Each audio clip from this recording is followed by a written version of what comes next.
प्रथमे मु केन्द्र आरंभ करी। जून 9 2024 स्वाधीन भारतर राजनैतिक इतिहास रे एक महत्वपूर्ण दिन। यही दिन आम देशर यशस्वी प्रधानमंत्री लोकप्रिय जननायक माननीय श्री नरेंद्र मोदी जी लगातार भावे तृतीय थर पाई प्रधानमंत्री भावे शपथ ग्रहण करथिले एवं गतकाली मोदीजी द्वारा नेतृत्वाधीन सरकार सफलतार सहित 11 वर्ष पूरा करिसंती एवं ताहा सहित तृतीय पाड़ीर प्रथम वार्षिकी पूरण मध्य करिसंती। आमे समस्त जानिचंती 26 मे 2014 ये प्रथम थर पाई शपथ नैथिबा मोदी सरकारंकर सफलता निश्चित भावरे एक स्वर्णाक्षर रे रचित होइकि रहिबो। या पूर्वरु एक दुर्नीतिग्रस्त अपारग एवं सारा देश रे खेली जाइथिबा नकारात्मक भावना बदल रे एक आशार आलोक खेली जाइथिला। लोकंकर आशा भरोसा को मोदी सरकार अतुट रखिबारे समर्थ होइथिला। लोकंकर आशाकांक्षा को पूरण करिबारे माननीय मोदी जी मध्य संपूर्ण भावरे समर्थ होइथिले। एही 11 वर्षर सफलतार तालिका बहुत लंबा एवं जुगान्तकारी, किंतु मु जदि याकू अति संक्षेप रे कहिबा पई चाहिबी तले विशेष करिकि आम देशर सामाजिक राजनैतिक एवं अर्थनैतिक अवस्था अद्भुतपूर्व भाव परिवर्तन आसीथिला। देश रे एक स्थिर शासन सहित देश पई तथा व्यक्तिगत स्तर रे बहुत लोकन को एथिरे फायदा मिलिथिला। तेणु देश कथा कहिले मोदी सरकार सबुठारु बड़ उल्लेखनीय सफलता हेउछि संविधान अनुच्छेद 370 उच्छेद करी जम्मू और काश्मीर को देश सहित संपूर्ण भाव में जोड़िबा बा इंटीग्रेट करिबा। देशर महिलांकर राजनैतिक सशक्तिकरण पाई नारी शक्ति बंधन अधिनियम, ट्रिपल तलाक उच्छेद, देश में एकक जीएसटी प्रचलन एवं 2020 शेष एवं 2021 आरंभ रे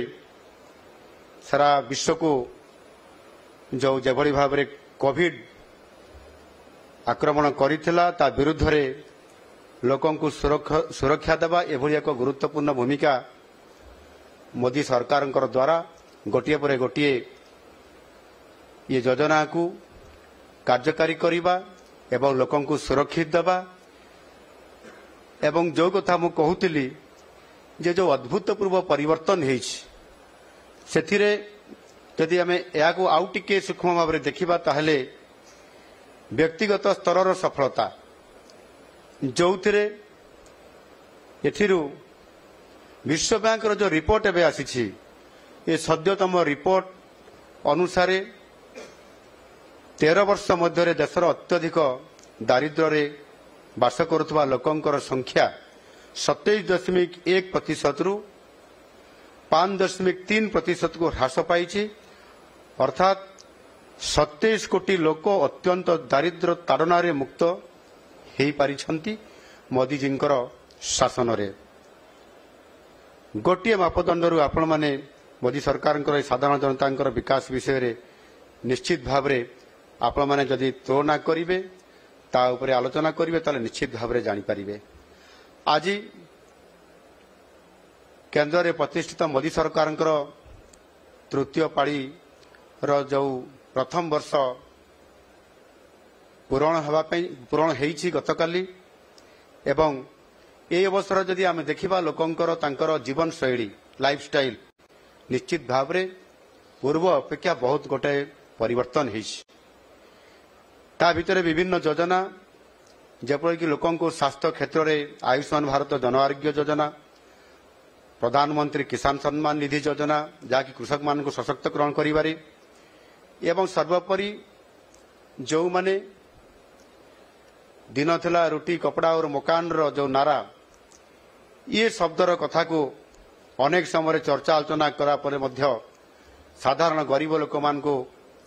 ସେମାନଙ୍କୁ ଛାତ ଘରଟିଏ ଦେବାର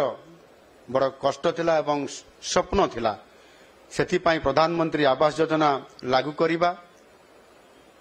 ସ୍ୱଚ୍ଛ ଭାରତ ଯୋଜନାରେ ଯେଭଳି ଭାବରେ ଯୁଗାନ୍ତକାରୀ ପଦକ୍ଷେପ ନେଇ ଭାରତବର୍ଷର ବିଭିନ୍ନ ସହର ଠାରୁ ଆରମ୍ଭ କରି ବଜାରଠୁ ଆରମ୍ଭ କରି ପଞ୍ଚାୟତର ହେଡକ୍ୱାର୍ଟର ପର୍ଯ୍ୟନ୍ତ ବିଭିନ୍ନ ଜାଗାରେ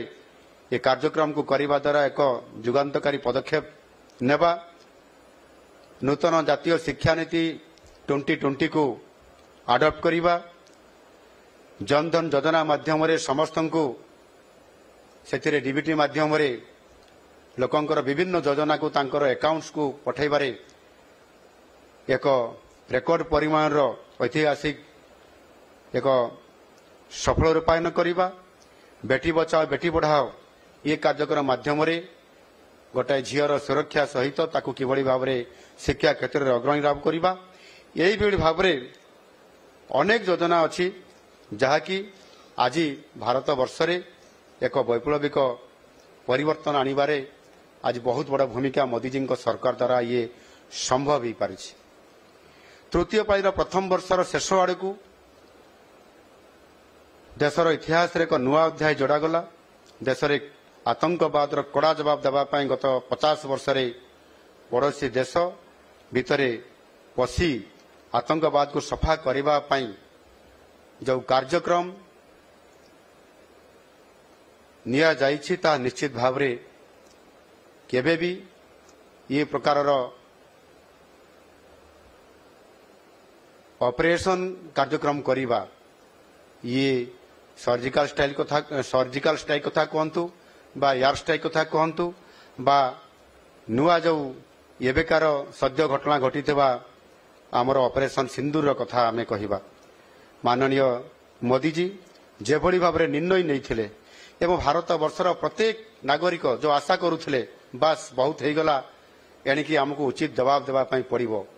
ଏବଂ ସେହି ଭାଷାରେ ମଧ୍ୟ ମୋଦିଜୀ ଅପରେସନ ସିନ୍ଦୁର ନାଁରେ ଯେଉଁଭଳି ଭାବରେ ଆତଙ୍କବାଦ ବିରୁଦ୍ଧରେ ଲଢ଼େଇ କଲେ, କେବଳ ଭାରତବର୍ଷରେ ନୁହେଁ ସାରା ବିଶ୍ୱରେ ସମସ୍ତଙ୍କ ଆଗରେ ସେ ରହିଲେ ଆତଙ୍କବାଦ ବିରୁଦ୍ଧରେ ଲଢ଼େଇ କରିବାର ଭୂମିକାରେ।